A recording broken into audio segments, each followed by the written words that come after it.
This problem, again, from chapter 2, example 2.3. So this is the question. How much you should deposit now to withdraw $1,000 at the end of each year for the next 15 years if the interest rate is 12% per year, compounded yearly? So this problem is just the present worth of a uniform payments. So I'm going to show you the in general equation. This is p-value at time 0. This time you have a uniform withdrawal.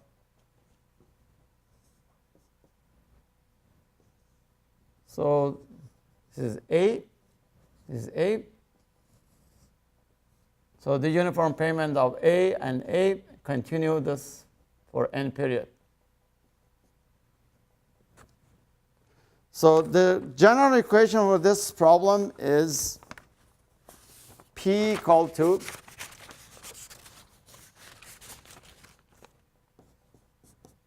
A times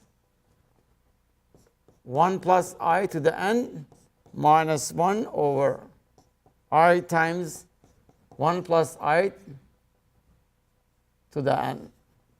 Again, this is the actual equation. Now I'm going to show you how to use table. A times, we call this one P given A, because A is given, you're trying to find the P value. Why? That's why we call this one P given A, with I interest and n period. So this is equation format, and this is using table. So actually I'm going to apply this one for this problem. For this problem,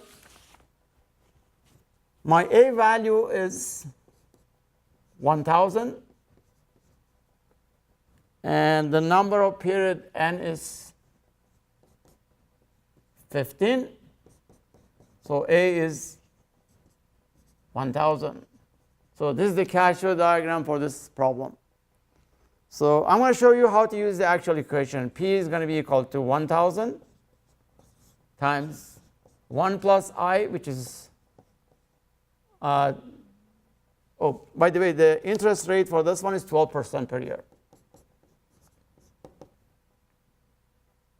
So 12% to power of 15 minus 1 over I, the interest rate is 12%, times 1 plus 12% to power of 15.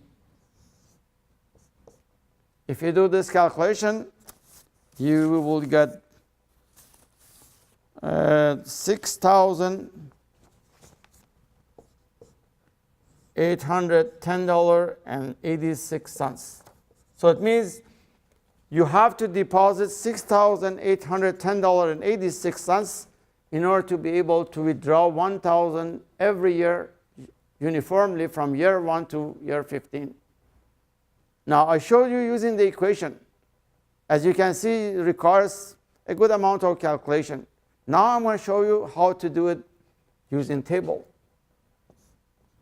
So the p-value is going to be equal to, again, the general equation is going to be A times, we call this one P given A, I and N.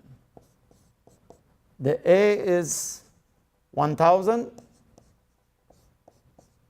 P given A, interest rate is 12%, and the number of period is 15.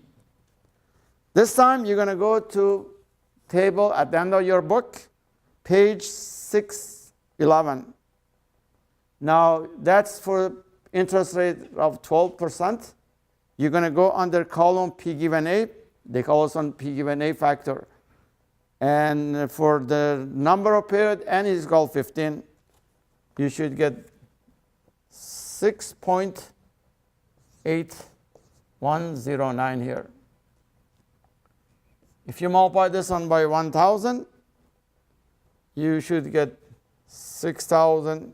Again, I round this one to the closest integer possible, $6,811. As you can see, there's a difference here. The reason for that, because when you are using table, always you're going to have round-off error. but it's much faster. You just do two multiplication and you're done. Here you have to do a significant amount of work. So that's why I recommend, especially during exam time, use table as much as you can.